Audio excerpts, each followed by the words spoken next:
गाजीपुर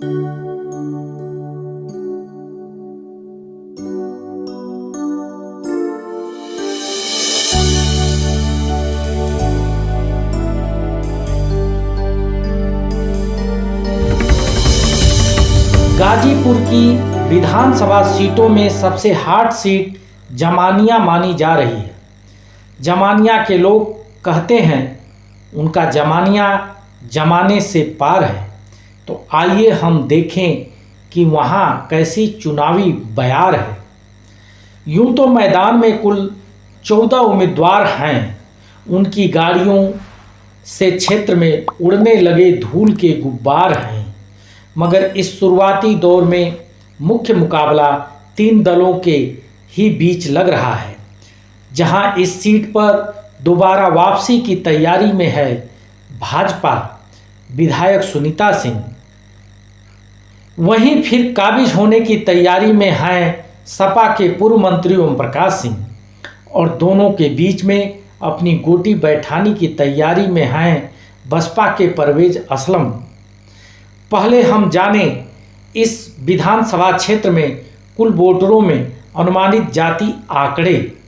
तो मुस्लिम 80,000 के करीब हैं, दलित 60,000, मौर्यवंशी 50,000, राजपूत 32,000, यादव 30,000, भूमिहार तथा ब्राह्मण मिलाकर 30,000, वैश्य 30,000 और राजभर 15,000 के करीब हैं, और शेष में अन्य बिरादरियां हैं।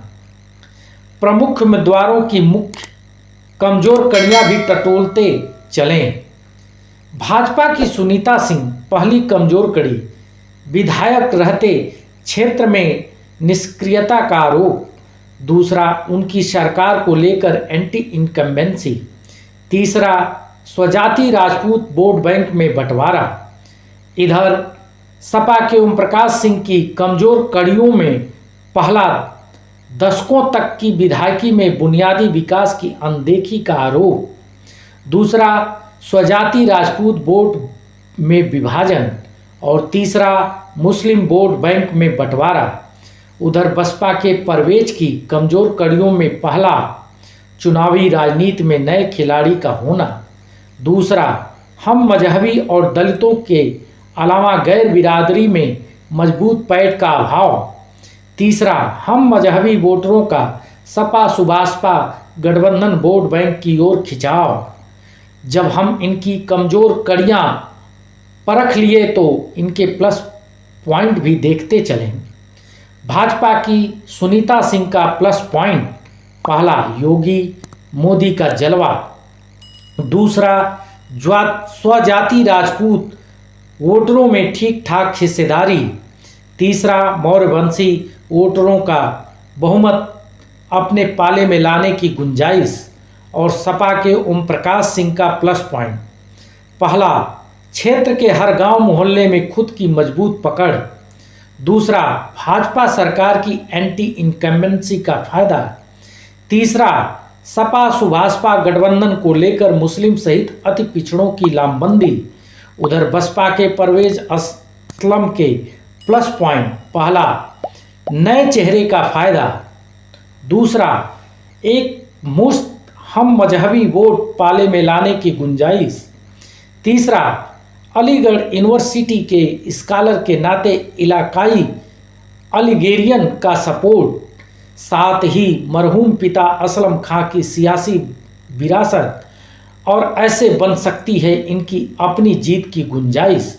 सुनीता के पक्ष में राजपूतों की निर्णायक लामबंदी के लिए मुख्यमंत्री योगी आदित्यनाथ का कार्यक्रम, मौर्यवंशी वोट बैंक को ठीक से सहेजने की दरकार। ओम प्रकाश सिंह के लिए मौर्यवंशी वोट बैंक में बड़ी हिस्सेदारी की रणनीति। मुस्लिम वोट बैंक में मुकम्मल हिस्सेदारी के लिए अंसारी परिवार का सहयोग। तो परवेज असलम के लिए हम मजहबी वोट बैंक की मुकम्मल हिफाजत।